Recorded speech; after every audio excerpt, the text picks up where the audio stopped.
Tout d'abord, un merci aux organisateurs pour ce très intéressant colloque qui permet à des spécialistes du monitoring électoral venus de toute l'Eurasie de confronter leurs expériences.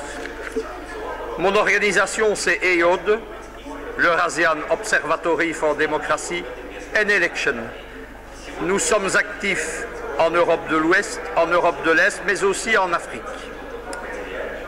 De toutes les interventions qui se sont déroulées depuis le matin, je pense que le thème central, la question centrale du monitoring électoral actuellement, c'est la question de l'Ouest, c'est la question de l'Occident, c'est la question de l'interventionnisme de l'OTAN, des USA et de l'Union européenne.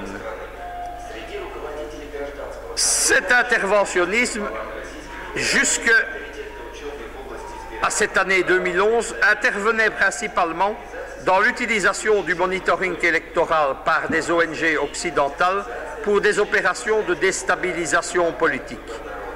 Il s'agissait d'utiliser les élections pour critiquer le système et soutenir une opposition qui, parallèlement d'ailleurs, était souvent encadrée et financée par l'Occident et ses organes, ses instituts spécialisés. Cette année apparaît un nouveau phénomène qui s'est déjà amorcé à partir des années 2006-2008, c'est-à-dire des formes beaucoup plus vicieuses d'utilisation du monitoring électoral ou du domaine du monitoring électoral pour des opérations de déstabilisation de régime que ne supporte pas l'impérialisme occidental. La première façon, évidemment, c'est de refuser le monitoring électoral. C'est de refuser l'envoi d'observateurs, c'est de refuser l'envoi de missions d'observation, ce qui permet ensuite de délégitimer le processus électoral dans les États que l'on veut attaquer et de délégitimer aussi les élections elles-mêmes. La seconde façon, et elle est très redoutable, c'est de critiquer et de mener des opérations de déstabilisation, non plus là des États, mais des ONG indépendantes ou des ONG eurasiennes qui ont accepté de mener des opérations de monitoring. Et je donnerai deux exemples que nous avons vécus personnellement. En 2008, j'ai organisé avec EOD une mission de juristes qui est allée faire non pas du monitoring électoral, mais du monitoring de système constitutionnel. Nous sommes allés en fait en Transnistrie, donc en République moldave de Dniester, la PMR, Prince-Estrovie en Russie, pour faire un audit de leur système politique et constitutionnel. J'ai publié un rapport qui a été envoyé à tous les parlementaires européens, à tous les parlementaires nationaux en France, en Belgique, en Italie, en Allemagne, au Conseil de l'Europe, à l'OSCE, et la réception que j'ai eue de mon rapport, qui était objectif et professionnel, a été très importante. Au bout de quelques jours, nous avons vu des instituts spécialisés de l'OTAN qui se trouvent en Hongrie et en Roumanie et qui ont pour principal opérateur un journaliste roumain du nom de Popescu, lancé une campagne contre notre rapport et notamment prétendre que EOD était une ONG fantôme n'existant que sur Internet.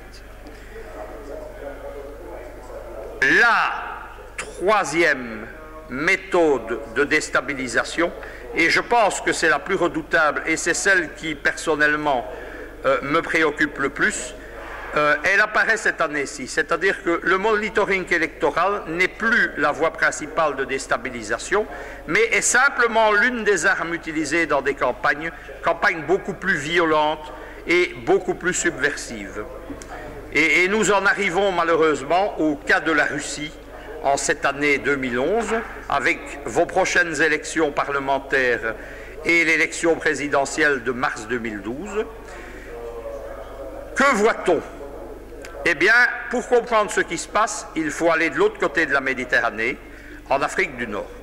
Là-bas est lancée depuis le mois de décembre, avec une préparation importante qui a eu lieu pendant les années 2009 et 2010, une série de révolutions de couleurs sur le modèle de celles qui ont lieu en Europe de l'Est, ce qu'on appelle le soi-disant printemps arabe ou les révolutions arabes, Tunisie, Égypte, Libye, Algérie, Syrie. Là-bas, l'Occident a transformé au départ des opérations de subversion, au départ de manifestations, en des agressions directes et, comme en Libye, une agression militaire qui appuie une guerre civile armée, équipée, soutenue militairement. C'est le soi-disant Conseil national de transition. C'est le schéma que semblent choisir les États-Unis pour la Russie elle-même. Le sénateur américain McCain était en Libye, à Tripoli, il y a quelques jours, et de là, il a lancé un appel à l'insurrection armée en Russie elle-même, disant qu'à l'occasion des élections du mois de décembre, les Russes devaient suivre l'exemple des Libyens et prendre les armes contre le pouvoir de ce qu'il appelle le régime de Poutine. Il ne faut pas prendre cela à la légère parce que McCain, ce n'est pas seulement un sénateur influent, ni un ancien candidat à la présidence. John McCain, c'est en fait le patron de toute cette série d'associations bidons, d'instituts de formation, d'instituts de financement d'une soi-disant démocratie qui ont été mis au point par les Américains pour déstabiliser leurs adversaires.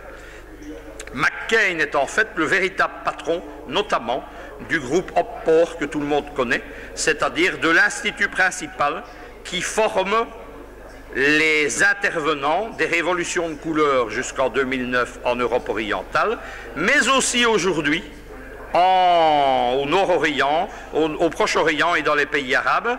Et c'est d'ailleurs le logo d'Otpor, ce point fermé, qui sert d'emblème aux soi-disant révolutionnaires en Égypte, en Tunisie, en Algérie et en Libye. En guise de conclusion, je voudrais dire que ce qu'il faut, c'est un monitoring électoral scientifique et sérieux. Comment ce monitoring électoral peut-il exister? Avec des critères scientifiques valables. Le premier de ces critères, évidemment, c'est l'objectivité, la neutralité, qui est le propre d'une démarche scientifique. Vouloir, sous prétexte de monitoring électoral, intervenir dans des États dont on veut détruire ou déstabiliser le système, utiliser les élections pour soutenir des partis d'opposition formés ou payés ou soutenus par l'Occident, utiliser le monitoring électoral pour contester elle-même ces élections et les régimes en place, c'est évidemment tout sauf une méthode scientifique. Nous avons tous un rôle à jouer, parce que ma position aussi, c'est que l'on ne peut pas être neutre dans le monde actuel. On peut avoir une démarche scientifique neutre de monitoring, mais nous vivons dans un monde qui est divisé en deux camps. Il y a le camp, appelons-le brutalement, celui de l'hyperpuissance américaine, c'est-à-dire les partisans d'un monde unipolaire dominé par l'hyperpuissance des États-Unis, avec son bras armé qui est l'OTAN. Et il y a de l'autre côté un second camp, il n'y a pas de troisième, de quatrième ou d'autre, c'est aujourd'hui le camp des pays non alignés, qui comporte aussi bien la Russie que la Chine, que les anciens États non alignés dans le monde arabe et en Amérique latine. Ce sont ceux qui refusent le monde unipolaire et qui veulent un monde multipolaire. Dans ce monde multipolaire, la démocratie ne s'identifie absolument pas au modèle occidental, au parlementarisme bourgeois, qui est tout sauf la démocratie. Nous avons vu ici des intervenants hongrois et belges nous expliquer ce qu'était en réalité le système parlementaire dans leur pays. Soyons clairs, soyons précis, il y a d'autres formes pour la démocratie que le parlementarisme de type américain ou ouest-européen. Il y a notamment la démocratie dirigée qu'a développé le président Poutine en Russie. Il y a le système de démocratie du Bélarus du président Loukachenko. D'autres expériences ont été menées, par exemple la démocratie participative du président Chavez au Venezuela. Et n'oublions pas non plus, parce qu'elle est évidemment détruite par la guerre, mais la longue expérience qu'a été pendant 40 ans la démocratie directe libyenne. Ma conclusion donc, c'est que nous qui refusons de nous inscrire dans ce monitoring électoral de type occidental, notre rôle à jouer, évidemment, c'est de donner une légitimité une légitimité au processus électoral et à la vie politique dans les pays qu'attaque l'Occident. Je vous remercie.